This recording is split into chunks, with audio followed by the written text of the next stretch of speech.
This is Our View, brought to you by the proud members of the Washington Federation of State Employees.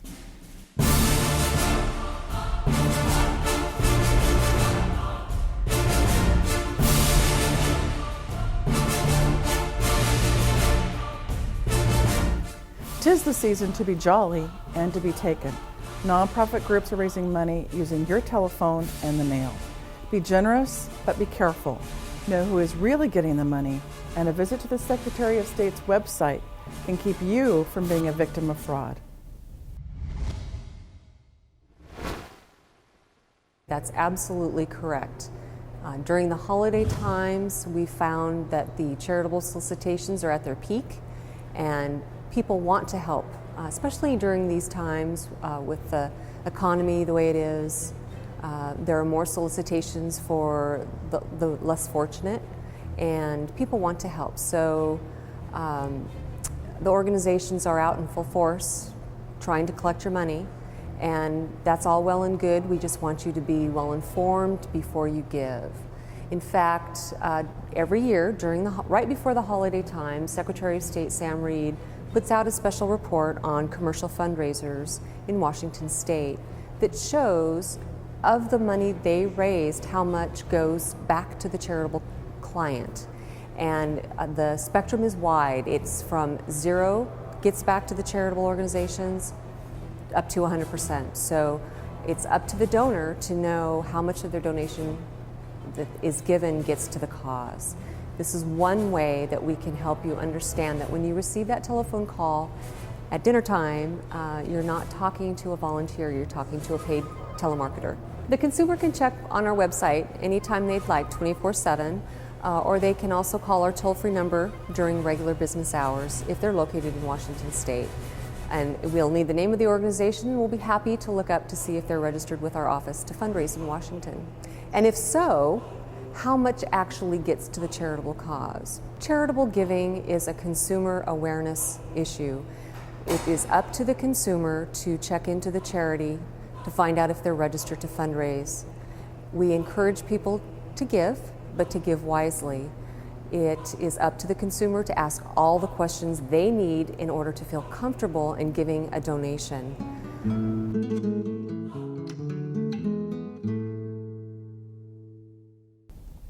Registered with the Secretary of State is an organization founded by a state employee who is trying to make the home he left in southern Sudan a better place for the next generation.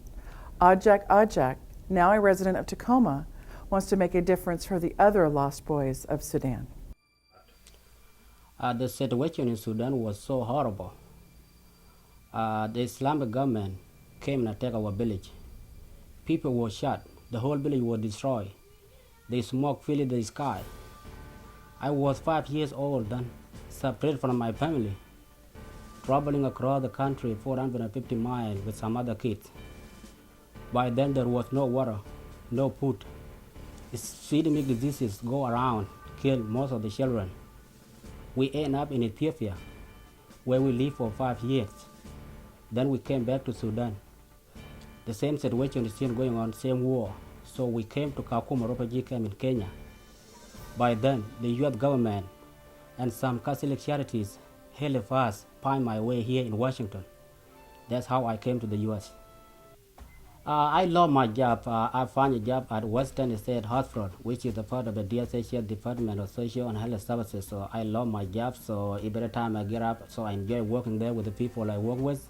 And also, I get married in February 2006, and then I worked so hard to bring my wife here. Thankful to the immigration process, my wife came just quick at the right time. So we live very happy here in Washington, Tacoma. Getting married was a very good experience and was a blessing. So I get married with my wife, and I petitioned her to come here and join me in the U.S. So we live very happy with our 2 lovely kids. Our firstborn is 20 months. And the little one, which is the daughter, is just turned 3 months now. So we live very good.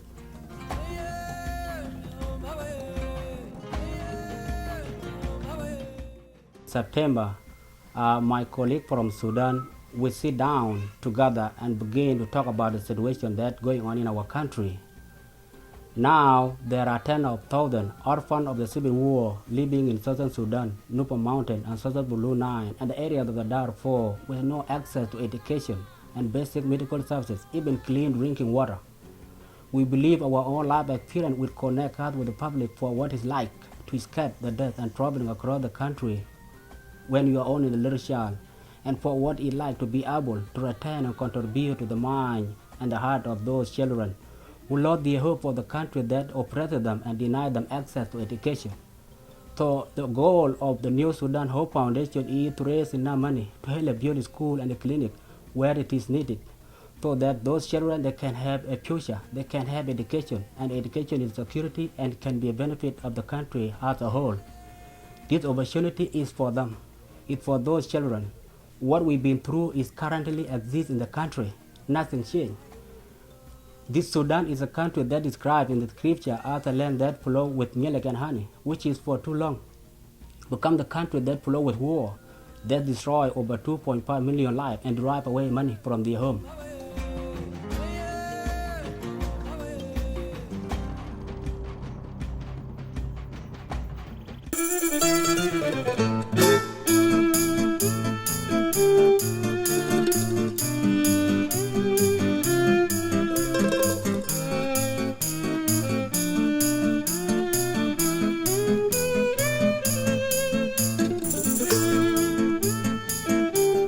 This year has been anything but quiet for workers in Europe as they, like their U.S. cousins, pay the biggest price for the financial mess from the world's banks and stock markets.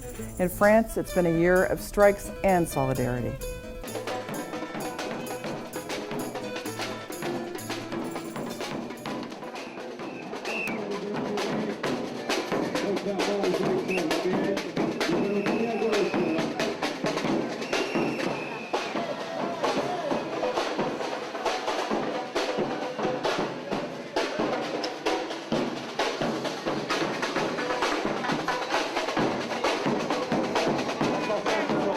June 13th, around 150,000 people marched in the streets all over France. The major unions, CGT, CFDT, FO, UNSA, all gathered to march in over 100 cities in France. There are many reasons for this action. Union leaders want to make a point before meeting with the government leaders regarding the future. Everyone had their reason to protest, from teachers to healthcare workers, from public to private sector. They all had a point. Je suis de la Fédération des activités postales et télécommunications. This woman works for a postal and telecommunication division. She says her reason to protest is that the telecommunication sector is taking a big hit from restructuration and transfers of call centers to other countries. Also, the privatization of the postal service is a big concern to them.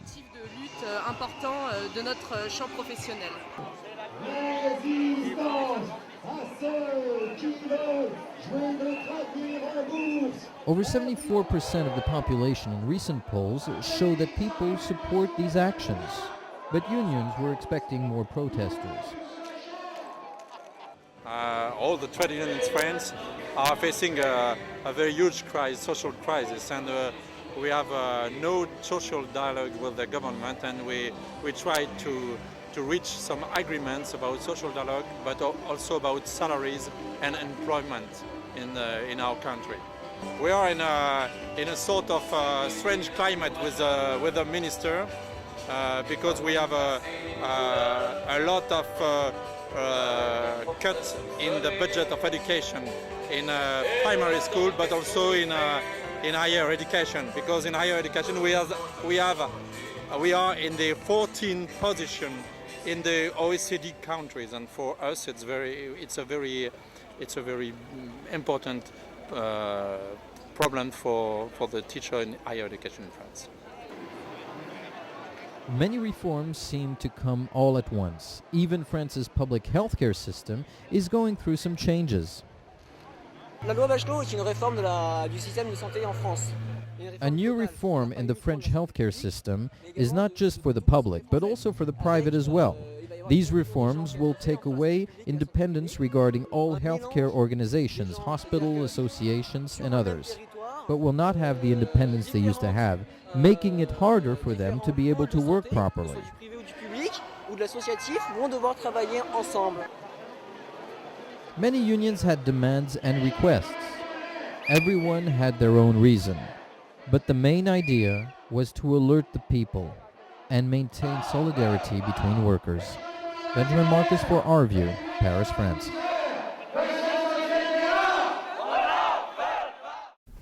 A look at our union history, here's Ross Reeder. In this month's labor history anecdote, we commemorate not only an event, but a very important person. December 4 is the 39th anniversary of the jailing of Cesar Chavez for refusing to end the great boycott of the late 1960s and early 1970s. To many of us, Cesar Chavez was a real hero. The Organization of Farm Workers in the United States is another one of those struggles almost but not completely ignored by not only our mass media but by our own labor movement. I first learned about it seated in the chair next to an older school teacher and union colleague who had contracted tuberculosis while working as a social worker among the Central Valley farm workers in the 1930s. Her tales of those experiences, told me in the mid-1960s, first alerted me to the fact that organizing farm workers has been a long struggle.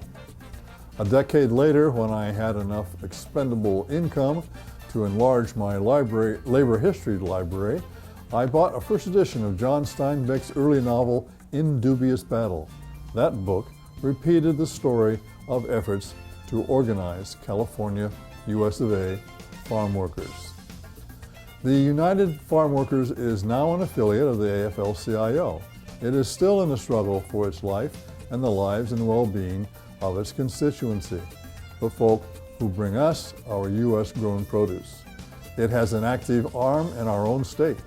We are only about a half century or more behind many other industrial nations in the organizing of our food producers. We still have a struggle. Keep up the struggle. Purchase your holiday gifts with some political sophistication.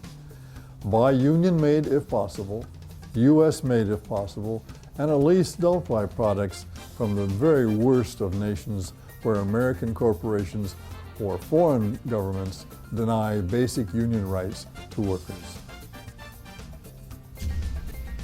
This has been Our View, the television voice of Washington's working families. We remind you, when you accept a paycheck for your hard work, you don't give up your rights.